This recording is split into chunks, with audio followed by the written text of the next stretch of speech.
ಒಬ್ಬರು ನಾನು ಮುಖ್ಯಮಂತ್ರಿ ಆದರೆ ನನ್ನ ಸರ್ಕಾರ ಬಂದರೆ 25,000 ಕೋಟಿ ಕೊಡ್ತೀನಿ, ರಕ್ತದಲ್ಲಿ ಬರೆದು ಕೊಡ್ತೀನಿ ಅಂತ ಒಬ್ಬ ಡೈಲಾಗ್ ಹೊಡೆದ್ರು. ಯಾರೂ ಏನೂ ಮಾಡಿ ರಕ್ತದಲ್ಲಿ ಬರೆದು ಕೊಡೋರು. ಈಗ ಅವರು ಇವತ್ತು ಸಮಾನತೆ ಬಗ್ಗೆ ಇಲ್ಲಿ ಭಾಷಣ ಹೊಡೆದು ಹೋದರು. ಬೆಳಗಾವಿಗೆ ಬರುವುದಂದ್ರೆ ಜಾಲಿ ಮಾಡ್ಲಿಕ್ಕೆ ಬರ್ತಾರೆ, ಶನಿವಾರ ಆಯ್ತಾರಿತ್ತಂದ್ರೆ ಗೋವಾಕ್ಕೆ ಹೋಗ್ತಾರೆ ಅಂತ ಹೇಳ್ತಾರೆ. ನೀವು ಎಷ್ಟು ಹಿರಿಯರು ಗೌರವ ಕೊಟ್ಟಿರಿ ನನಗೆ ಗೊತ್ತದ, ತಾವು ನಂತರಾಗ ಹಸ್ತಕ್ಷೇಪ ಮಾಡಬೇಡ್ರಿ. ನಿಮ್ಮ ಬಿ ಜೆ ಪಿಯವ್ರು ಯಾರು ಸಮಯ ಇದ್ರೆ ತಗೋರಿ, ನನಗೆ ಹಿರಿಯತನ ಕೊಡ್ಲಕ್ಕೆ ಹೋಗ್ಬೇಡ್ರಿ. ಪಕ್ಷದ ವಿರುದ್ಧ ಮಾತಾಡಿಬಿಟ್ರೆ ನನ್ನ ಮಂತ್ರಿ ಮಾಡ್ತಾರೋ ಇಲ್ಲೋ, ಏನಾರು ಮಾಡಿ ನಾನು ಕೈಕಾಲು ಹಿಡಿದು ಮಂತ್ರಿಯರೇ ಆಗಬೇಕು, ನಿಗಮ ಮಂಡಳಿ ಅಧ್ಯಕ್ಷ ಆಗಬೇಕು. ಅದಕ್ಕೆ ಏನೂ ಕೆಲಸ ಮಾಡದೇ ಇದ್ದರೂ ಹೊಗಳೋದು, ಆಡಳಿತದಾಗಿದ್ದಾಗ ಹೊಗಳೋದು, ವಿರೋಧ ಪಕ್ಷದಾಗ ಟೀಕೆ ಮಾಡೋದು. 69 ವರ್ಷಗಳಿಂದ ಈ ಭಾಗದಿಂದ ವಿಧಾನಸಭೆಗೆ ಆರಿಸಿ ಬಂದಿದ್ದಲ್ಲೋ, ವಿಧಾನ ಪರಿಷತ್ ಸದಸ್ಯರಿರಲಿಲ್ಲೋ, ಲೋಕಸಭಾ ಸದಸ್ಯರಿರಲಿಲ್ಲೋ, ಯಾಕೆ ಹಿಂದುಳಿತು? ಸನ್ಮಾನ್ಯ ಅಧ್ಯಕ್ಷರೇ, ಒಂದು ಸೆಕೆಂಡ್, ಮೊದಲೇದಾಗಿ ಒಂದು ಸೆಕೆಂಡ್ ಇವತ್ತು ಯತ್ನಾಳ್ ಅವರೇ ಒಂದು ನಿಮಿಷ. ಅದಕ್ಕೆ ನಾನು ತಮ್ಮಲ್ಲಿ ವಿನಂತಿ ಮಾಡಿಕೊಂಡಿದ್ದೆ, ನನಗೂ ಮಾತನಾಡುವಂಥ ಅವಕಾಶ ತಾವು ಕೊಡಬೇಕು. ಯಾಕಂದರೆ ಒಟ್ಟು ಇಲ್ಲಿ ಪಕ್ಷಾತೀತವಾಗಿ ಉತ್ತರ ಕರ್ನಾಟಕದ ಬಗ್ಗೆ ಎಲ್ಲರೂ ಚಿಂತನೆ ಮಾಡ್ತಾ ಇದ್ದೀವಿ. ಆದ್ದರಿಂದ ಇವತ್ತು ನನಗೆ ಕೌನ್ಸಿಲ್ನಲ್ಲಿ ರೋಸ್ಟ್ರ್ ಇದೆ, ಅಲ್ಲಿಂದ ಒಂದು ಚೀಟಿ ಬಂದಿದೆ. ಆ ಕಾರಣಕ್ಕೆ ನನಗೆ ನಾಳೆ ಮೊದಲಕ್ಕೆ ಕೊಟ್ಟರೆ ಚಲೋ. ಈಗ ಮಾತಾಡ್ತೀರಾ? ನಾಳೆ ಮಾತಾಡ್ತೀನಿ. ಓಕೆ. ಯತ್ನಾಳ್ ಅವರೇ, ಒಂದು ನಮ್ಮ ಈ ಶರಣ್ ಶಾರ್ಗ್ ಒಂದು ಫ್ಲೈಟ್ ಅಂತೆ, 10 ನಿಮಿಷ ಮುಗಿಸ್ತೀನಿ ಅಧ್ಯಕ್ಷ. ಗೌಡ್ರೆ 10 ನಿಮಿಷ ತಾವು ಹಿರಿಯರಿದ್ದೀರಿ ಗೌಡ್ರೆ. ನೀವು ಎಷ್ಟು ಹಿರಿಯರು ಗೌರವ ಕೊಟ್ಟಿರಿ ನನಗೆ ಗೊತ್ತದ, ತಾವು ನಂತರಾಗ ಹಸ್ತಕ್ಷೇಪ ಮಾಡಬೇಡ್ರಿ. ನಿಮ್ಮ ಬಿ ಜೆ ಪಿಯವ್ರು ಯಾರು ಸಮಯ ಇದ್ರೆ ತಗೋರಿ, ನನಗೆ ಹಿರಿಯತನ ಕೊಡ್ಲಕ್ಕೆ ಹೋಗ್ಬೇಡ್ರಿ. ಬಿ ಜೆ ಪಿಗೆ ಎಷ್ಟು ಹಿರಿಯತನ ಕೊಟ್ಟಾರೋ ನನಗೆ ಗೊತ್ತಿದೆ. ಸನ್ಮಾನ್ಯ ಅಧ್ಯಕ್ಷರೇ, ಇವತ್ತು ನಾನು ಮೊದಲೇದಾಗಿ ನಿಮಗೆ ಧನ್ಯವಾದಗಳನ್ನು ಸಲ್ಲಿಸಲಿಕ್ಕೆ ಬಯಸ್ತಾ ಇದ್ದೀನಿ. ಯಾಕಂದರೆ ಕಳೆದ ವಿಧಾನಸಭಾ ಬೆಳಗಾವಿ ಅಧಿವೇಶನದಲ್ಲಿ ನಾನು ಮೊದಲು ಪತ್ರ ತಮ್ಮ ಬರೆದಿದ್ದೆ. ಏನಾಗ್ತಿತ್ತಂದ್ರೆ ಅಧ್ಯಕ್ಷರೇ, ಬೆಳಗಾವಿ ಅಧಿವೇಶನ ಅನ್ನುವಂಥದ್ದು ಕಾಟಾಚಾರಕ್ಕೆ ಆಗ್ತಾಯಿದೆ. 10 ದಿವಸದಲ್ಲಿ ಯಾವುದೇ ರೀತಿ ಚರ್ಚೆ ಆಗೋದಿಲ್ಲ. ಅದರಲ್ಲಿ ಸಭಾತ್ಯಾಗ, ಧರಣಿ, ಒಬ್ರಿಗೊಬ್ಬರು ಘರ್ಷಣೆ, ಈ ರೀತಿ ಆಗಿ ತಾವೆಲ್ಲ ಸಾಕಷ್ಟು ಅದನ್ನು ಕಂಟ್ರೋಲ್ ಮಾಡಲಿಕ್ಕೆ ಪ್ರಯತ್ನ ಮಾಡ್ತೀರಿ. ಒಂದು ಸಲ ಪಾಪ ತಾವು ಆಡಳಿತ ಪಕ್ಷದ ಪರವಾಗಿ ಮಾಡ್ತೀರಿ, ಒಂದು ಸಲ ವಿರೋಧ ಪಕ್ಷದ ಪರವಾಗಿ ಮಾಡ್ತೀರಿ, ಕೆಲವೊಮ್ಮೆ ನ್ಯೂಟ್ರಲ್ ಆಗಿರ್ತೀರಿ. ಯಾವ್ಯಾವ ಗೇರ್ಗಳು ಎಲ್ಲಿ ಯಾವಾಗ ಹಾಕಬೇಕು ಅನ್ನೋದು ತಮಗೆ ಭಾಳ ಚೆನ್ನಾಗಿ ಗೊತ್ತಿದೆ. ಆದರೆ ಅಧ್ಯಕ್ಷರು ಏನಾಗಿದೆ ಅಂದರೆ, ತಾವೇನು ನಿರ್ಣಯ ಹೋದ ಅಧಿವೇಶನದಲ್ಲಿ ತೊಗೊಂಡ್ರಲ್ಲ, ಮೊದಲನೇ ದಿವಸದಿಂದಲೇ ಉತ್ತರ ಕರ್ನಾಟಕದ ಅಭಿವೃದ್ಧಿ ಬಗ್ಗೆ ಚರ್ಚೆ ಆಗಬೇಕಂತ ಹೇಳಿ ಈ ಸಲನೂ ಮತ್ತೆ ನಾ ಪತ್ರ ಬರೆದಿದ್ದೆ. ಅಲ್ಲಿಂದ ಕಾಂಗ್ರೆಸ್ ಮತ್ತು ಬಿ ಜೆ ಪಿಯನ್ನು ಬಿಸ್ನೆಸ್ ಅಡ್ವೈಸರಿ ಕಮಿಟಿ ಒಳಗೆ ನಿರ್ಣಯ ಮಾಡಿ BSc ಅದರೊಳಗೆ ಮಾಡಿ ಇವತ್ತು ಮಂಗಳವಾರದಿಂದಲೇ ಚರ್ಚೆಗೆ ನಮಗೆಲ್ಲ ಅವಕಾಶ ಕೊಟ್ಟಿದ್ದೀವಿ. ಅದು ದುರ್ದೈವ ಏನಂದರೆ, ಭಾಳಷ್ಟು ಜನ ಉತ್ತರ ಕರ್ನಾಟಕ ಬಗ್ಗೆ ಮಾತಾಡ್ತಾರೆ. ನಾನು ಇಷ್ಟೇ ನಿಮ್ಗೆ ವಿನಂತಿ ಮಾಡ್ಕೋದು, ನನಗೆ ಸ್ವಲ್ಪ ಆಯಿತು ತನಬೇಡ್ರಿ, ನಮ್ಮದು ಮೂಡ್ ಬೇರೆ ಕಡೆ ಹೋಗ್ಬಿಡ್ತಾರೆ. ತಾವು ಸಮಾಧಾನದಿಂದ ಕೂತು ಕೇಳಿದ್ರೆ ನಾ ಭಾಳ ಜಲ್ದಿ ಮುಗಿಸ್ತಿರ್ತೇನೆ, ಏನಾರ ನಾನು ಮತ್ತೆ ಗಾಡಿ ಜಾಗ್ತದೆ. ಅದಕ್ಕೆ ಅಧ್ಯಕ್ಷರೇ, ನಾ ಹೇಳೋದು ಏನಂದರೆ, ಉತ್ತರ ಕರ್ನಾಟಕ ಸುಮಾರು 69 ವರ್ಷಗಳು ಕರ್ನಾಟಕ ಏಕೀಕರಣಗೊಂಡ ನಂತರ ಯಾಕೆ ಅಭಿವೃದ್ಧಿ ಆಗಲಿಲ್ಲ? ಯಾಕೆ ಇವತ್ತು ದಕ್ಷಿಣ ಕರ್ನಾಟಕ ಅಭಿವೃದ್ಧಿ ಆಯಿತು? ಯಾಕೆ ಉತ್ತರ ಕರ್ನಾಟಕ ಅಭಿವೃದ್ಧಿ ಆಗಲಿಲ್ಲ? 69 ವರ್ಷಗಳ ಸುದೀರ್ಘವಾದಂತಹ ಒಂದು ರಾಜ್ಯ, ಭಾಷಾವಾರು ರಾಜ್ಯ ರಚನೆ ಆದಮೇಲೆ ಇವತ್ತು 2 ಭಾಗಗಳು, ಒಂದು ದಕ್ಷಿಣ ಭಾಗ, ಒಂದು ಉತ್ತರ ಭಾಗ, ಸಾಮ್ಯತೆ ಯಾಕೆ ಬರಲಿಲ್ಲ ಅನ್ನುವಂಥದ್ದು ಸಹ ಭಾಳಷ್ಟು. ಕೇವಲ ನಾವು ದಕ್ಷಿಣ ಕರ್ನಾಟಕದವರು ಅವರು ಭಾಳ ಪ್ರಭಾವಿಗಳು, ಅವರು ಬೆಂಗಳೂರಿಗೆ ಭಾಳ ಸಮೀಪ ಇದ್ದವರು, ಅವರು ತಮ್ಮ ಭಾಗದ ಅಭಿವೃದ್ಧಿಗಾಗಿ ಗಟ್ಟಿಯಾಗಿ ಮಾತಾಡೋಂಥವ್ರು. ಆದರೆ ಉತ್ತರ ಕರ್ನಾಟಕದಲ್ಲಿ ಹೇಳಿದ್ರಲ್ಲ ನಮ್ಮ ರಾಜು ಕಾಗೆ ಅವರು, ಆತ್ಮವಂಚನೆ ಮಾಡಿಕೊಂಡು ಎಲ್ಲೋ ನನ್ನ ಮುಂದಿನ ಸಲ ಟಿಕೆಟ್ ಕೊಡ್ತಾರೋ ಇಲ್ಲೋ, ಭಾಳ ದೊಡ್ಡ ಸಮಸ್ಯೆ ಇರೋದು ಪ್ರಾಬ್ಲಮ್ ಇದು. ಪಕ್ಷದ ವಿರುದ್ಧ ಮಾತಾಡಿಬಿಟ್ರೆ ನನ್ನ ಮಂತ್ರಿ ಮಾಡ್ತಾರೋ ಇಲ್ಲೋ, ಏನಾರು ಮಾಡಿ ನಾನು ಕೈಕಾಲು ಹಿಡಿದು ಮಂತ್ರಿಯರೇ ಆಗಬೇಕು, ನಿಗಮ ಮಂಡಳಿ ಅಧ್ಯಕ್ಷ ಆಗಬೇಕು. ಅದಕ್ಕೆ ಏನೂ ಕೆಲಸ ಮಾಡದೇ ಇದ್ದರೂ ಹೊಗಳೋದು, ಆಡಳಿತದಾಗಿದ್ದಾಗ ಹೊಗಳೋದು, ವಿರೋಧ ಪಕ್ಷದಾಗ ಟೀಕೆ ಮಾಡೋದು. ಆಡಳಿತ ಪಕ್ಷಕ್ಕೆ ಬಂದ ಮ್ಯಾಗ ವಿರೋಧ ಪಕ್ಷದಾಗ ಏನೇನು ಹೋರಾಟ ಮಾಡಿರ್ತಾರಲ್ಲ ಅದನ್ನೆಲ್ಲ ನೆನಪು ಹಾರಿ ಮತ್ತು ಅದೇ ಯಥಾಸ್ಥಿತಿ. ಹಿಂದಿನ ಸರ್ಕಾರಕ್ಕೆ ಇವ್ರಿಗೇನು ವ್ಯತ್ಯಾಸ ಇಲ್ಲ. ತಪ್ಪು ಕೇಂದ್ರ ಸರ್ಕಾರದವರೇ ಇರಲಿ, ರಾಜ್ಯ ಸರ್ಕಾರದವರೇ ಇರಲಿ, ತಪ್ಪು ತಪ್ಪು ತಪ್ಪೇ. ನೀವು ಹೋರಾಟ ಮಾಡ್ತೀರಿ, ಏನು ವಿರೋಧ ಪಕ್ಷದಾಗ, ನೀವೇ ಮುಖ್ಯಮಂತ್ರಿ ಆದಾಗ ನಿಮ್ಮ ಮಾತಿನ ನಾಲಿಗೆ ಬೇರೆ ಆಗ್ತದೆ. ಗಟ್ಟಿಯಾಗಿ ನಾವು ಜನಪ್ರತಿನಿಧಿಗಳು, ನಾವೆಲ್ಲ ಆ ಕಡೆ ದಕ್ಷಿಣ ಕರ್ನಾಟಕದವ್ರ ಮೇಲೆ ಹಾಕಲಿಕ್ಕೆ ನಾವು ತಯಾರಿಲ್ಲ. 69 ವರ್ಷಗಳಿಂದ ಈ ಭಾಗದಿಂದ ವಿಧಾನಸಭೆಗೆ ಆರಿಸಿ ಬಂದಿದ್ದಲ್ಲೋ, ವಿಧಾನ ಪರಿಷತ್ ಸದಸ್ಯರಿರಲಿಲ್ಲೋ, ಲೋಕಸಭಾ ಸದಸ್ಯರಿರಲಿಲ್ಲೋ, ಯಾಕೆ ಹಿಂದುಳಿತು? ಯಾಕೆ ಸಾಮ್ಯತೆಯನ್ನು ಇವತ್ತು ಆಗಲಿಲ್ಲ? ಇವತ್ತು ನೋಡ್ತಾ ಇದ್ವಿ ಅಧ್ಯಕ್ಷರು, ನೀರಾವರಿ ಭಾಳ ದೊಡ್ಡ ಉತ್ತರ ಕರ್ನಾಟಕದ ಭವಿಷ್ಯ ಬದಲಾವಣೆ ಆಗಬೇಕಾದ್ರೆ ನಾವು ಏನಾದರೂ ಉತ್ತರ ಕರ್ನಾಟಕನ ಅಭಿವೃದ್ಧಿ ಮಾಡ್ತೀನಂದರೆ 10 ಕಿಲೋ ಅಕ್ಕಿಯಿಂದ ಉದ್ಧಾರ ಆಗುವುದಿಲ್ಲ. ನೀರಾವರಿ ಯೋಜನೆಗಳು ಇಡೀ ಕರ್ನಾಟಕದ 72 ಭಾಗದಷ್ಟು ಕೃಷ್ಣಾ ಕಣಿವೆ ದೊಡ್ಡ ಭಾಗ ಕೃಷ್ಣೇದಾಳ. ಆದರೆ ಎಲ್ಲ ಸರ್ಕಾರಗಳು ಬಂದಾಗ, ನೀವು ಬಂದಾಗ ಏನು ಮಾಡಿದ್ರಿ, ನೀವು ಬಂದಾಗ ಏನು ಮಾಡಿ, ಯಾರ್ಯಾರು ಒಬ್ಬರು ಕೇಳಿ ಕೃಷ್ಣ ಕೂಗತ್ತು ಪುಕ್ಕ ಬರೆದ್ರು, ಒಬ್ಬರು ಆಲಿಮಟ್ಟಿಗೆ ಹೋಗಿದ್ದು ಕೂಡಲ ಸಂಗಮದಾಗ ಹಾನಿ ಮಾಡಿದ್ರು, ಒಬ್ಬರು ನಾನು ಮುಖ್ಯಮಂತ್ರಿ ಆದರೆ ನಾನು ಸರ್ಕಾರ ಬಂದರೆ 25,000 ಕೋಟಿ ಕೊಡ್ತೀನಿ, ರಕ್ತದಲ್ಲಿ ಬರೆದು ಕೊಡ್ತೀರ ಅಂತ ಒಬ್ಬ ಡೈಲಾಗ್ ಹೊಡೆದ್ರು. ಯಾರೂ ಏನೂ ಮಾಡಲಿಲ್ಲ, ರಕ್ತದಲ್ಲಿ ಬರೆದು ಕೊಡೋರು. ಈಗ ಅವರು ಇವತ್ತು ಸಮಾನತೆ ಬಗ್ಗೆ ಇಲ್ಲಿ ಭಾಷಣ ಹೊಡೆದು ಹೋದರು. ನಾವೆಲ್ಲ, ನನಗೇನು 3-4 ಸಲ ಉಚ್ಚಾಟನೆ ಮಾಡ್ಯಾರ, ಐ ಡೋಂಟ್. ಜನರ ಸಲುವಾಗಿ ಬಂದಾಗ ನಾ ಯಾರಿಗೂ ಮುಲಾಜಿಲ್ಲಾರ್ದ ಮಾತಾಡಿದ್ದಕ್ಕೆ ಉಚ್ಚಾಟನೆ ಇದೆ. ಆದರೆ ಜನ ನಾನು ನಿಂತಿದ್ದಾರೆ. ಜನ ನಮ್ಮ ಪರವಾಗಿದ್ದಾನಂದರೆ ಜನ ಎಂದೂ ಕೈ ಬಿಡೋದಿಲ್ಲ ಅಧ್ಯಕ್ಷರೇ. ನಾವು ವಿಧಾನ ಪರಿಷತ್ತಿಗೆ ನಿಂತಾಗ ಇಡೀ ರಾಜ್ಯಕ್ಕೆ ಹೈಯೆಸ್ಟ್ ಹೋಟ್ಲೇ ಇವತ್ತು ವಿಧಾನ ಪರಿಷತ್ತಿಗೆ ಆಯ್ಕೆ ಬಂದ ಪಕ್ಷೇತರ. ಕಾರಣ ಜನರಿಗೆ ಗೊತ್ತಿತ್ತು ಈ ಮನುಷ್ಯ ಒಬ್ಬ ಮಾತಾಡೋ ಒಬ್ಬ ಹೋರಾಟಗಾರ ಬೇಕಂತೆ. ಅದಕ್ಕೆ ಅಧ್ಯಕ್ಷರನ್ನ ಹೇಳಿದೆ, ನೀರಾವರಿ ಸಮಸ್ಯೆ ನೋಡ್ರಿ, ಇಲ್ಲಿ ಭಾಳ ದೊಡ್ಡ ದೊಡ್ಡ ಕೆಲವೊಂದು ಮಂತ್ರಿಗಳು ಭಾಳ ದೊಡ್ಡ ದೊಡ್ಡ ಭಾಷಣ ಮಾಡ್ತಾರೆ ನಮ್ಮ ಉತ್ತರ ಕರ್ನಾಟಕದ.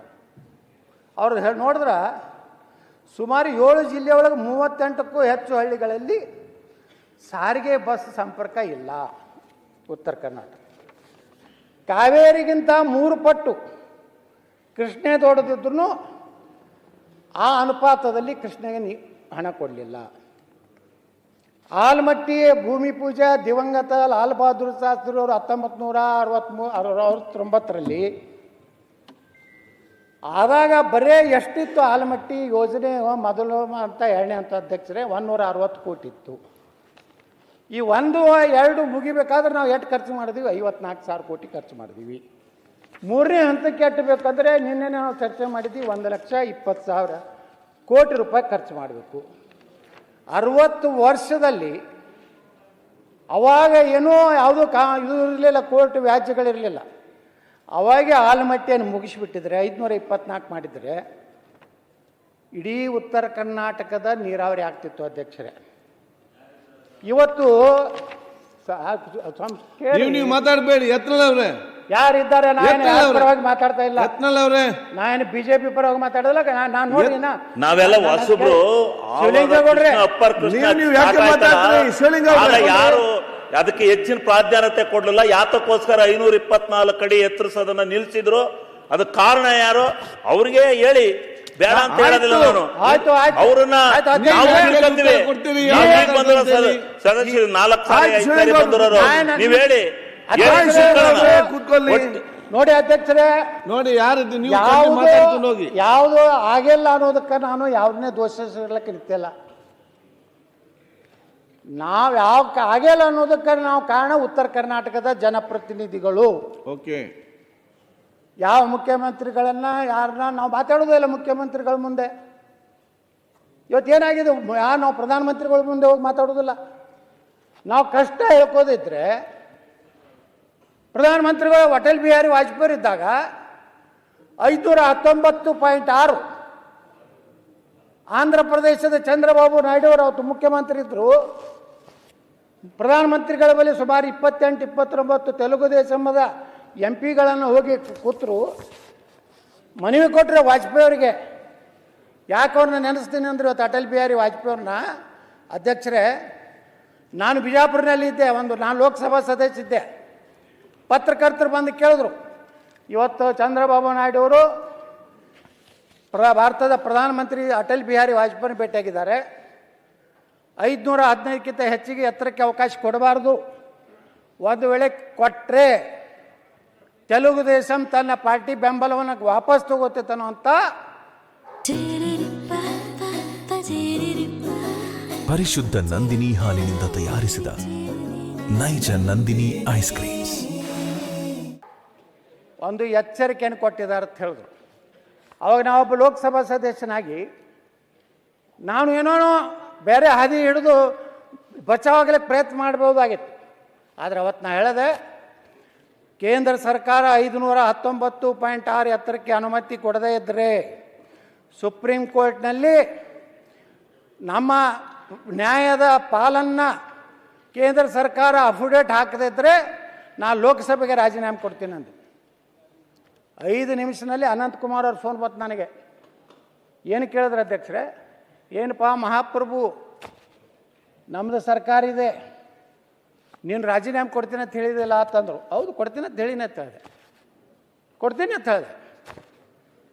ನೀವೇ ಕಲಿಸಿರಲ್ರಿ ನಮ್ಮ ಮೊದಲು ದೇಶ, ಪಕ್ಷ, ಅಲ್ಲಿಂದ ನಾನು, ದೇಶ, ನನ್ನ ಕ್ಷೇತ್ರದ ಜನ, ನನ್ನ ಲೋಕಸಭಾ ಸ್ಥಾನ. ಅವಾಗ ಅಧ್ಯಕ್ಷರೇ ಧರ್ಮಸಿಂಗರು ಮುಖ್ಯಮಂತ್ರಿಗಳಿದ್ದರು. ಇಲ್ಲೊಂದು ಆಲ್ ಪಾರ್ಟಿ ಮೀಟಿಂಗ್ ಆಯಿತು ಬೆಂಗಳೂರಿನ ವಿಧಾನಸಭೆಯಲ್ಲಿ. ನಿರ್ಣಯ ಆಯಿತು, ಎಲ್ಲರೂ ಕೂಡಿ ಪ್ರಧಾನಮಂತ್ರಿಗಳನ್ನ ಭೇಟಿ ಆಗೋದಕ್ಕೆ. ಅದಕ್ಕಿಂತ ಮುಂಚೆ ಅನಂತಕುಮಾರ್ ಅವ್ರನ್ನ ನನ್ನ ಮನೆಗೆ ಕರೆಸಿ, ನೀ ಭಾಳ ಈ ರೀತಿ ಸ್ಟೇಟ್ಮೆಂಟ್ ಕೊಟ್ಟಿದ್ದು ತಪ್ಪುತ್ತೆ. ಆಯಿತು, ತಪ್ಪಿದ್ರೆ ಏನು ಆ್ಯಕ್ಷನ್ ತಗೋರಿ ಅಂತ ಹೇಳಿದೆ. ಅವತ್ತೇ ನನ್ನ ದಿಲ್ಲಿ ಕರ್ಕೊಂಡು ಹೋದರು. ಅಟಲ್ ಬಿಹಾರಿ ವಾಜಪೇಯಿ ಅವ್ರ ಮನೆಗೆ, ಪ್ರಧಾನಮಂತ್ರಿಗಳ ಕಚೇರಿ ಮನೆಗೆ ಹೋದಿದ್ದು ಅಧ್ಯಕ್ಷರೇ. ನನ್ನ ಜೊತೆಗೆ ಬಸವರಾಜ ಪಾಟೀಲ್ ಸೇಡಮ್ ಇದ್ದರು, ಡಾಕ್ಟರ್ MR ತಂಗಾ ಇದ್ದರು, ಜಗದೀಶ್ ಶೆಟ್ಟರ್ ಇದ್ದರು, ನಾನು, ಅನಂತಕುಮಾರ್ ಅವರೆಲ್ಲ ಕೂಡಿ ವಾಜಪೇಯಿ ಅವ್ರ ಮನೆಗೆ ಹೋದಾಗ ನಮ್ಮ ಅನಂತಕುಮಾರ್ ಹೇಳಿದ್ರು, ಯಹಿ ದೇಖೋ ಬಿಜಾಪುರಕ್ಕೆ ಸಂಸದ್ ಐಸಾ ಬಾತ್ ಕಿಯಾ ಹೈ ಅಂತ ಹೇಳಿದ್ರು. ನಾನು ನೋಡಿದ್ರು ವಾಜಪೇಯಿ ಅವರು. ನಾ ಹೇಳಿದೆ, ಈ ರೀತಿ 519 ಆಗದೇ ಇದ್ದರೆ ನಾವು ಡ್ಯಾಮ್ ಕಟ್ಟಿ ಬೇರೆ ಜಿಲ್ಲೆಯವ್ರಿಗೆ ಕೊಡೋದು ಬಿಟ್ಟರೆ ಬಿಜಾಪುರಕ್ಕೆ ಏನೂ ಲಾಭ ಆಗೋದಿಲ್ಲ ಅಂತ ವಾಜಪೇಯಿ ಮುಂದೆ ಹೇಳಿದಾಗ, ಆ ಪುಣ್ಯಾತ್ಮ ಅಟಲ್ ಬಿಹಾರಿ ವಾಜಪೇಯಿ ಇನ್ನೂ ನೆನೆಸ್ತೇನೆ. ನೇರವಾಗಿ ಅವತ್ತಿನ ಅಟಾರ್ನಿ ಜನರಲ್ ಹರೀಶ್ ಸಾಳ್ವೆ ಅವ್ರಿಗೆ ಫೋನ್ ಮಾಡಿದ್ರು. कल हमारा एक कर्नाटक के हमारे MP और केंद्र मंत्री आ रहे, उनका जो अफिडेविट डालने का है सुप्रीम कोर्ट में, आप करिए. ಮುಂಜಾನೆ 8 ಗಂಟೆಗೆ ಹರೀಶ್ ಸಾಳ್ವೆ ಅವ್ರ ಮನೆಗೆ ಹೋದ್ವಿ ನಾವು, ಅನಂತಕುಮಾರ್ ನೇತೃತ್ವದಲ್ಲಿ. ಅವ್ರ ಮನೆಗೆ ಹೋದಿವಿ, ಟಿಫಿನ್ ಮಾಡಿದ್ವಿ. ಒಂದೇ ಮಾತು ಹೇಳಿದ್ರು ಹರೀಶ್ ಸಾಳ್ವೆ, कल हम अटल जी ने बोला है आज सुप्रीम कोर्ट में आलमट्टी डैम का 519.6 519.6 अफिडेविट डाल देंगे. ಅವ್ರಿಗೆ ಧಮಕಿ ಬಂದಿದ್ರ ಬಗ್ಗೆ ವಾಜಪೇಯಿ ನಮ್ಮ ಮುಂದೆ ಏನು ಹೇಳ್ತಾರೆ ಅಧ್ಯಕ್ಷರೇ, ನನ್ನ ಸ್ವಾರ್ಥಕ್ಕಾಗಿ, ನನ್ನ ಪ್ರಧಾನಮಂತ್ರಿ ಕುರ್ಚಿಗಾಗಿ ಕರ್ನಾಟಕಕ್ಕೆ ನಾನು ಬಲಿ ಕೊಡಲಿಕ್ಕೆ ಸಾಧ್ಯ ಇಲ್ಲ ಅನ್ನುವಂಥ ಮಾತನ್ನು ಅಟಲ್ ಬಿಹಾರಿ ವಾಜಪೇಯಿ ಅವತ್ತು ಹೇಳಿದ್ರು. ಮುಂದೆ 6 ತಿಂಗಳಾಗ ನಾನು ಏನು ಉಚ್ಚಾಟನೆ ಮಾಡ್ಬೇಕಂತಿದ್ರಲ್ಲ ಅಧ್ಯಕ್ಷರೇ, ನಾ ಕೇಂದ್ರ ಮಂತ್ರಿಯಾಗಿ ಅಟಲ್ ಬಿಹಾರಿ ವಾಜಪೇಯಿ ಸರ್ಕಾರದಲ್ಲಿ ಕೆಲಸ ಮಾಡುವಂಥ ಅವಕಾಶ ಕೊಟ್ಟರು. ನಾವು ನಮ್ಮ ಭಾಗದ ಜನರ ಬಗ್ಗೆ ಕಳಕಳಿ ಇಟ್ಕೊಂಡು ಕೆಲಸ ಮಾಡಿದ್ರೆ ಯಾರಿಗೂ ಹಂಚಬೇಕಾಗಿಲ್ಲ. ಜನ ನಮ್ದು ಅನ್ನತ್ತಾರೆ. ಇವತ್ತು ನೋಡಿ, ಕರ್ನಾಟಕದಲ್ಲಿ ಎಲ್ಲಿ ಬೇಕಾದಲ್ಲಿ ಯಾವ ಮೈಸೂರು ಮಂಡ್ಯಕ್ಕೆ ಹೋದ್ರು 10-15 ಸಾವಿರ ಜನ ಸೇರ್ತಾರೆ. ಯಾಕೆ ಸೇರ್ತಾರೆ? ನಾನು ದುಡ್ಡು ಕೊಟ್ಟು ತರಿಸ್ತೀನ, ಏನು ಜೀಪ್ ಕೊಡ್ತೀನ, ಡಾಬಾದಾಗ ಊಟ ಏನೂ ಇಲ್ಲ. 15-20 ಸಾವಿರ ಜನ ಸೇರ್ತಾರೆ. ಯಾಕಂದ್ರೆ ಗಟ್ಟಿಯಾಗಿ ಒಂದು ಪ್ರತಿನಿಧಿಯಾಗಿ. ಇದು ಉತ್ತರ ಕನ್ನಡ ಸಮಸ್ಯೆ, ನೋಡಿ, ನಿಮ್ಮ ಸಮಸ್ಯೆ. ಈಗ ನಮ್ಮ ಕಡೆ ಎಲ್ಲ ಫೇಮಸ್ ಆಗ್ಬಿಟ್ಟಿದ್ದೀರಾ ನೀವು? ಇಲ್ಲ ವಿರುದ್ಧ ನೀವೇ ಮಾತಾಡೋದಲ್ಲ. ನೋಡಿ ಅಧ್ಯಕ್ಷರೇ, ನಾನು ಯಾವ ರೀತಿ ಅನ್ಯಾಯ ಆಗ್ತದೆ ಇವತ್ತು ನಾವು ಹೇಳಿದೆ. ಯಾವುದೇ ಪಕ್ಷಾತೀತವಾಗಿ ನಾ ಮಾತಾಡ್ತೀನಿ ಇವತ್ತು.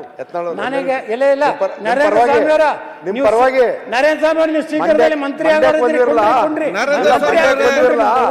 ತುಂಬಾ ಪ್ರಖ್ಯಾತ ಆಗಿದ್ರಿ ಅಧ್ಯಕ್ಷರೇ. ಬಿಜಾಪುರದಲ್ಲಿದ್ದೆ ಬಂದ್ರೆ ಕಿತ್ನಾಳು. ನೋಡ್ರಿ ಅಧ್ಯಕ್ಷರೇ, ನಮ್ಮ ಸರ್ಕಾರ ಇದ್ದಾಗಿಂದ ಒಂದು ಅನ್ಯಾಯ ಹೆಂಗೆ ರಾಜೀವ್ ಕಾಗೆ ಅವ್ರು ಹೇಳಿದಾರಲ್ಲ, ನೀವು ಕಂಟಿನ್ಯೂ ಮಾಡಿ. ಅವ್ರು ಯಾಕೆ ಡಿಸ್ಟರ್ಬ್ ಆಗ್ತೀರಿ? ನಾ ಡಿಸ್ಟರ್ಬ್ ಆಗುದಿಲ್ಲ. ಅವರು ನರೇಂದ್ರ ಸ್ವಾಮಿ ಅವರು ನಾವು ಮಂತ್ರಿ ನೀವು ಡಿಸ್ಟರ್ಬ್ ಆಗಬಾರ್ದು. ಅಧ್ಯಕ್ಷರೇ, ನಮ್ಮ ಸರ್ಕಾರ ಇತ್ತು, ನಮ್ಮವ್ರು ಮುಖ್ಯಮಂತ್ರಿ ಇದ್ರು. 2 ವಿಮಾನ ನಿಲ್ದಾಣಗಳು ಒಂದೇ ಬಜೆಟ್ನಲ್ಲಿ ಅನೌನ್ಸ್ ಆದವು. ಶಿವಮೊಗ್ಗ ಮತ್ತು ವಿಜಯಪುರ. ಶಿವಮೊಗ್ಗಕ್ಕೆ 450 ಕೋಟಿ ರೂಪಾಯಿ ಕೊಟ್ಟರು, ಬಿಜಾಪುರಕ್ಕೆ 200. ಒಂದು ಸಣ್ಣ ಡಬ್ಬಿ, ಒಂದು ಇಂಥ ಅಳಗಾಡು ವಿಮಾನ. ಶಿವಮೊಗ್ಗದಲ್ಲಿ ಇಂಟರ್ನ್ಯಾಷನಲ್ ಲೆವೆಲ್ದು ವಿಮಾನ ನಿಲ್ದಾಣ, ರನ್ವೇ, ನೈಟ್ ಲ್ಯಾಂಡಿಂಗು, ಬೋಯಿಂಗು, ಗೂಡ್ಸ್. ಆ ಗೂಡ್ಸಕ್ಕೆ ಏನಂತಾರೆ ಅದು ವಿಮಾನಕ್ಕೆ ಕಾರ್ಗೋ. ಬಿಜಾಪುರಕ್ಕೆ ಏನೈತಿ, ಒಂದು ಸಣ್ಣದು ಗಡ್ಡೆ ಹೋಗಿ ಡಬಕ್ಕತ್ತು ಬಿದ್ದು ಯತ್ನಾಳ ವಿಮಾನ ಪತನ, ಯತ್ನಾಳ ಮೇಲೆ. ನಾ ಅದೇ ಯಡಿಯೂರಪ್ಪರಿಗೆ ಕೇಳಿದೆ, ಇದು ಯಾವ್ದು ರೀ? ಅವ್ರು ಹೇಳಿದ್ರಲ್ಲ ನಮ್ಮ ರಾಜಕಾಗೆ, ಶಿವಮೊಗ್ಗಕ್ಕೆ ಬೆಣ್ಣೆ, ವಿಜಾಪುರಕ್ಕೆ ಸುಣ್ಣ, ಇದೆಲ್ಲಿ ನಡೆಸಿರೋ ನಾಟಕ ಯಡಿಯೂರಪ್ಪ ಅಂತ ಕೇಳಿದೆ ನಾನು. ವಿಧಾನಸಭೆ ಒಳಗೆ ಎದ್ದು ಹೋದ್ರು, ಆನಂದ್ ಸಿಂಗಿಗೆ ಹಚ್ಚಿದ್ರು. ಆನಂದ್ ಸಿಂಗ್ ಏನು ಉತ್ತರ ಕೊಟ್ಟರು ಗೊತ್ತೈತೆ ಅಧ್ಯಕ್ಷರೇ? ವಿಜಯಪುರದ ವಿಮಾನ ನಿಲ್ದಾಣದಲ್ಲಿ ಹೈ ಟೆನ್ಷನ್ ವೈರ್ ಇರೋದ್ರಿಂದ ಉದ್ದಾದ ಒಂದು ರಸ್ತೆ ರನ್ವೇ ಮಾಡಲಿಕ್ಕಾಗಲಿಲ್ಲ. ಅಂದೆ ಹೈವೇ ಟೆನ್ಷನ್ ಕಿತ್ತು ಹೊಡಿಯಪ್ಪ ಕಡೆ, ನನಗೆ ರನ್ವೇ ಮಾಡತ್ತಾರೆ. ಜಗಳ ತೆಗೆದೆ. ಇವತ್ತು ನಮ್ಮ ಬಿಜಾಪುರದು ಮುಂದೆ ಸೋಮಣ್ಣ ಬಂದ್ರೆ, ಇವತ್ತೇನು ಕೇಂದ್ರ ಮಂತ್ರಿ ಬಂದು 200 ಕೋಟಿ ಕೊಟ್ಟರು. ಶಿವಮೊಗ್ಗ ಈಕ್ವಲೆಂಟ್ ಬಿಜಾಪುರ ವಿಮಾನ ನಿಲ್ದಾಣ ಆಯಿತು. ಅದು ನಮ್ಮ ಹೋರಾಟದ ಫಲ. ನಾವು ಬರೀ ಅಂಜು ಕೂತಿದ್ರೆ ಭಾಳ ಉಚ್ಚಾಟನೆ ಇನ್ನೂ 10 ಸಲ ಮಾಡಲಿ, ನಾನೇನು ಅನ್ಸೋದಿಲ್ಲ. ನಾಳೆ ನೇರವಾಗಿ ಜನರಿಂದ ನಂದೇ ಪಕ್ಷದಿಂದ ಬರ್ತೀನಿ, ಅದು ನನಗೆ ಭಯ ಇಲ್ಲ. ಅದಕ್ಕೆ ಅಧ್ಯಕ್ಷರೇ, ಇವತ್ತು ನಮ್ಮ ಮುಖ್ಯಮಂತ್ರಿಗಳೇ ಹೇಳಿದ್ರು ಇದೇ ಸದನದಲ್ಲಿ, ಬೆಳಗಾವಿ ಅಧಿವೇಶನದಲ್ಲಿ ತಮ್ಮ ಉತ್ತರ ಕೊಡುವ ಸಮಯದಲ್ಲೇ ಹೇಳಿದ್ರು, ಮಿಸ್ಟರ್ ಯತ್ನಾಳ್, ನಿಮ್ಮ ವೈನ್ ಬೋರ್ಡಿಗೆ ಒಂದು 100 ಕೋಟಿ ಕೊಡ್ತೀನಂದ್ರು. ಇನ್ನೂವರೆಗೆ ಮುಖ್ಯಮಂತ್ರಿಗಳು ಮನಿ ಬಜೆಟ್ನಲ್ಲಿ ಘೋಷಣೆ ಮಾಡಲಿಲ್ಲ. ಇದಕ್ಕೆ ಅನೇಕ ಕಚೇರಿಗಳು ಇವತ್ತು ನೋಡ್ರಿ ಅಧ್ಯಕ್ಷರೇ, ಇವತ್ತು ಕೃಷ್ಣ ಭಾಗ್ಯ ಜಲಗಮದ ಆಫೀಸು ನಮ್ಮ ಅಧಿಕಾರಿಗಳಿಗೆ ಬೆಂಗಳೂರು ಬಿಟ್ಟು ಬರುವಂಥದ್ದು ಇನ್ನೂ ಅವ್ರದ್ದು ಇದು ಮೂಡಿಲ್ಲ. ಆಲ್ಮಟ್ಟಿಗೆ ಹೆಂಗೆ ಬರೋದು ಒಂದು ಹಳ್ಳಿಗೆ? ಇಲ್ಲಿ ಕಮಿಷನರ್ ಆಫೀಸ್ ಇದೆ ಸುಗರ್ದು, ಅದು ಬೆಂಗಳೂರಿನಾಗೆ ಇರ್ತಾರೆ ಅವರು. ನೀವು ಯಾವ್ಯಾವ ಶಿಫ್ಟ್ ಮಾಡಿಲ್ಲ ಅಂತ ಹೇಳ್ತಿರಲ್ಲ, ಏನೋ ಒಬ್ರು ಹೇಳಿದ್ರೆ ಯಾರೋ 17-18 ಕಚೇರಿಗಳು ಇವತ್ತು ಇದು ಇಂಥದ್ದು ಒಂದು ಸುವರ್ಣ ಸೌಧ ಕಟ್ಟಿರಿ ಅಧ್ಯಕ್ಷರೇ. ಇದ್ರ ಕೆಲಸ ಏನು? 10 ದಿವಸ 10 ದಿವಸನಾಗ 2 ಜನ ಧರಣಿ ಪರಣಿ ಹಿಡಿದ್ರೆ ಒಂದು 5-6 ದಿವಸ ನಡೀತೈತಿ. ಅಟ್ರ ಸಲುವಾಗಿ ಕೋಟಿಗಟ್ಟಲೆ ಖರ್ಚು ಮಾಡಿ ಇಂಥದ್ದು ಬಿಲ್ಡಿಂಗ್ ಕಟ್ಟಿ, ಇದ್ರ ಮಗ್ಗಲ್ಲಿ ಒಂದು ಶಾಸಕರ ಭವನ ಇಲ್ಲ, ಯಾವ ಸೆಕ್ರೆಟ್ರಿಯೇಟ್ ಇಲ್ಲ, ಆ ಮಂತ್ರಿಗಳದೇ ಇಟ್ಟಿಟ್ಟು ಚೇಂಬರು. ಯಾವ ಪುಣ್ಯಾತ್ಮ ಆರ್ಕಿಟೆಕ್ಟು ಏನೋ ಅವ್ನಿಗೆ ಹೋಗಿ ಸನ್ಮಾನ ಮಾಡೇಬೇಕ್ರಿ. ಆಫೀಸರ್ IAS ಆಫೀಸರ್ ಅವ್ರ ಕೂತ್ರ ಕಾಲು ಹತ್ತಂಥವು. ಇದು ಎದಕ್ಕೆ ಉಪಯೋಗ ಆಯ್ತದು? ಇದರ ಸಾರ್ಥಕತೆ ಏನು? ಉತ್ತರ ಕರ್ನಾಟಕದ ಈ ಒಂದು ಕಟ್ಟಡ ಕಟ್ಟಲಿಕ್ಕೆ ಸಾರ್ಥಕತೆ ಏನು ಅಧ್ಯಕ್ಷರೇ? ಸುಮ್ಮನೆ ಕಾಟಾಚಾರಕ್ಕೆ 10 ದಿವಸ ಇಲ್ಲಿ ಬರೋದು, ಎಲ್ಲ ಟೀಕೆ ಮಾಡ್ತಾರೆ. ಬೆಳಗಾವಿಗೆ ಬರೋದಂದರೆ ಜಾಲಿ ಮಾಡ್ಲಿಕ್ಕೆ ಬರ್ತಾರೆ, ಶನಿವಾರ ಆಯ್ತಾರಿತ್ತಂದ್ರೆ ಗೋವಾಕ್ಕೆ ಹೋಗ್ತಾರೆ ಅಂತ ಹೇಳ್ತಾರೆ. ಇದರಿಂದ ಇವತ್ತು ನೋಡಿರಿ ನಾಗ್ಪುರದಲ್ಲಿದೆ, ಮಹಾರಾಷ್ಟ್ರದಲ್ಲಿ ಕನಿಷ್ಠ 1 ತಿಂಗಳು ಸದನ ನಡೀತದೆ. ಅಲ್ಲಿ ಸೆಕ್ರೆಟ್ರಿಯೇಟ್ ಇದೆ, ಶಾಸಕರ ಭವನ ಇದೆ, ಅಲ್ಲಿ ಎಲ್ಲ ಅಡಿಷನಲ್ ಸೆಕ್ರೆಟರಿ ಲೆವೆಲ್ದ ರ್ಯಾಂಕ್ನವ್ರು ಅಲ್ಲಿ ಅಧಿಕಾರಿಗಳಿದ್ದಾರೆ. ಇಲ್ಲಿ ಯಾವ ಅಧಿಕಾರಿಗಳಿದ್ದಾರೆ ಹೇಳಿ? ಒಂದು ಕ್ಯಾಬಿನೆಟ್ ನೀವು ಬೆಂಗಳೂರಿನಲ್ಲಿ ಮಾಡಿದ್ರೆ, ಒಂದು ಕ್ಯಾಬಿನೆಟ್ನಲ್ಲಿ ಈ ಒಂದು ಸುವರ್ಣಸೌಧ ಮಾಡಿದ್ರೆ ಮೇಂಟೆನೆನ್ಸ್ ಆಗ್ತದೆ. ನಿಮ್ಮದು ಸದನದ ನೀವು ಏನು ಡೇಟ್ ಫಿಕ್ಸ್ ಮಾಡ್ತಿರಲ್ಲ ಅಧ್ಯಕ್ಷ, ನೀವು ನಮ್ಮ ಕೌನ್ಸಿಲ್ದವರು ಅಲ್ಲಿಂದ ಕೆತ್ತಲಕ್ಕೆ ಚಾಲು ಮಾಡ್ತಾರೆ ಇಲ್ಲಿ ಹೂಲ ಕಸ. ಇವತ್ತು ನೋಡಿ ಅಧ್ಯಕ್ಷರೇ, ಯಾವ ರೀತಿ ವಿಧಾನಸಭಾ ಕ್ಷೇತ್ರಗಳು, ಯಾವ್ಯಾವ ಇಲಾಖೆಗಳು, ಕಂದಾಯ ಗ್ರಾಮಗಳು, ಗ್ರಾಮ ಪಂಚಾಯತಿಗಳು, ಮುಖ್ಯಮಂತ್ರಿಗಳು 1956ರಿಂದ 15 ದಕ್ಷಿಣ ಕರ್ನಾಟಕದವರು 15 ಬಾರಿ ಆಗ್ಯಾರ. 49 ವರ್ಷ ದಕ್ಷಿಣ ಕರ್ನಾಟಕದವ್ರು ಮುಖ್ಯಮಂತ್ರಿ, ಉತ್ತರ ಕರ್ನಾಟಕದವ್ರು 8 ಬಾರಿ ಆಗ್ಯಾರ, 20 ವರ್ಷ. ಒಬ್ಬ ಮುಖ್ಯಮಂತ್ರಿನೂ ಉತ್ತರ ಕರ್ನಾಟಕದವ್ರು 5 ವರ್ಷ ಆಗಿಲ್ಲ. ಅದೇ 6 ತಿಂಗಳ, 11 ತಿಂಗಳ, 12 ತಿಂಗಳ ಯಾರೇ ಮುಖ್ಯಮಂತ್ರಿ ಭ್ರಷ್ಟಾಚಾರ ಆರೋಪನ ಒಂದು ಗಿರಕಿ ತಂದು ಕುಂಡ್ರಿಸೋದು, ಆ ಗಿರಕಿ ಒಂದು 7-8 ತಿಂಗಳದಾಗ ಸರ್ಕಾರ ಬೀಳೋದು, ಮತ್ತು ಚುನಾವಣೆ ಆದ್ಮ್ಯಾಗ ಬಹುಶಃ ಸಿದ್ದರಾಮಯ್ಯನವರೇ ಇತಿಹಾಸ ರಚನೆ ಮಾಡ್ತಾರೆ ಅಂತ ಹೇಳ್ತಾರೆ ಬಜೆಟ್ ಇದ್ರ ಸಲ. ಅದಕ್ಕೇ ಆ ದಿನಗಳನ್ನು ಕಾಯ್ತಾ ಇದ್ದಾರೆ ನಮ್ಮ ಸಿದ್ದರಾಮಯ್ಯನವರು. ದೇವರಾಜ ಹೆಸರ ನಂತರ ಹೆಚ್ಚು ಅವಧಿ ಮುಖ್ಯಮಂತ್ರಿ, ರಾಜ್ಯದ ಎಲ್ಲ ಆರ್ಥಿಕ ಮಂತ್ರಿಗಳಲ್ಲಿ ಅತಿ ಹೆಚ್ಚು ಬಜೆಟ್ ಮಂಡನೆ ಮಾಡಿದ ಕೀರ್ತಿ ಆದ ಮ್ಯಾಗ ನಾನು ವಿಚಾರ ಮಾಡ್ತೇನೆ ಅಂತ ಹೇಳ್ಯಾರ. ಅವರು ಕೊಡ್ತೀನಿ ಅಂತ ಹೇಳಿಲ್ಲ. ಮತ್ತಷ್ಟು ವಿಶೇಷ ವಿಡಿಯೋಗಳನ್ನು ನೋಡಲು ಮತ್ತು ಹೊಸ ವಿಡಿಯೋಗಳ ಬಗ್ಗೆ ತಿಳಿಯಲು ಈ ದಿನ .com ಯೂಟ್ಯೂಬ್ ಚಾನೆಲ್ ಸಬ್ಸ್ಕ್ರೈಬ್ ಮಾಡಿ ಮತ್ತು ಬೆಲ್ ಐಕಾನ್ ಕ್ಲಿಕ್ ಮಾಡಿ.